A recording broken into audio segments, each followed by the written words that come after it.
तो दोस्तों आज की स्टोरी है बहू की बंदी से। आसी आज बहुत गुस्से में थी और होती भी क्यों ना, उसे लगता था मोहल्ले की सभी बहुएं में सबसे ज़्यादा दुखी वही है। शाम को जब अभिषेक आसी के पति घर आए तो आसी का सारा गुस्सा उन पर निकला। आसी ने कहा, घर का सारा काम मुझे ही करना पड़ता है। अब सामने वाले पड़ोसी शर्मा अंकल की बहू को देखो, वह तो कभी नहीं निकलती बाहर, उसे तो कभी भी बाहर जाते हुए भी नहीं देखा है।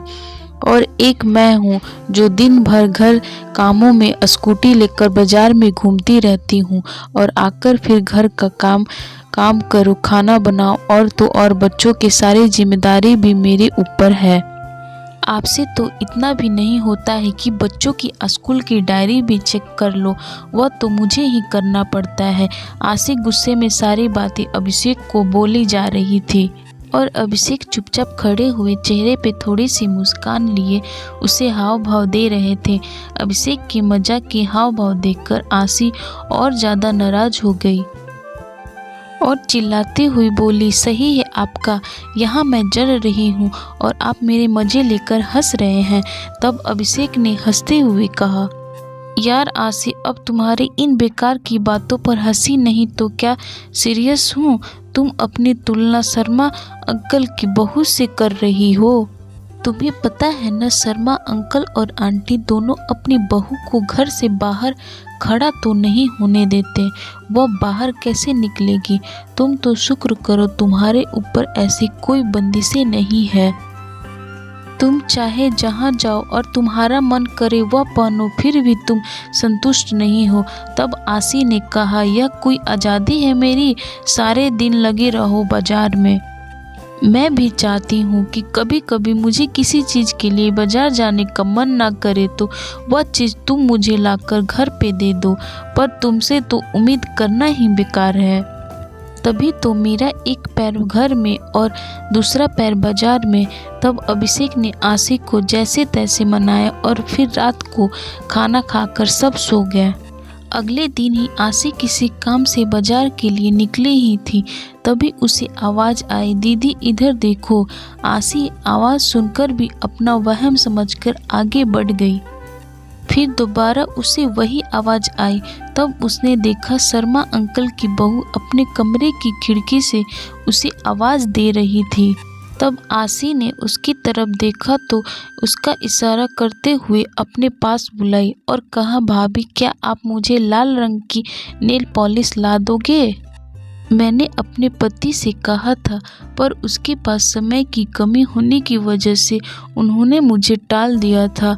कहाँ कभी और बाद में ला दूंगा। तब आसी ने कहा, अरे तो ऐसा करो, तुम चलो ना मेरे साथ, तुम बाजार भी घूम आओगी और तुम्हें जो भी सामान चाहिए वह भी ले लेना और साथ में हम दोनों गोलगप्पे भी खाएंगे। इतना सुनते ही शर्मा अंकल की बहू की आंखों में आंसू आ गया और बोली, दीदी मेरी किस्मत आपकी जैसी नहीं है, मैं अपने पसंद से कुछ भी नहीं खरीद सकती हूँ। जो भी कुछ घर वाले अपनी पसंद से लाकर देते हैं वही पहन लेती हूँ।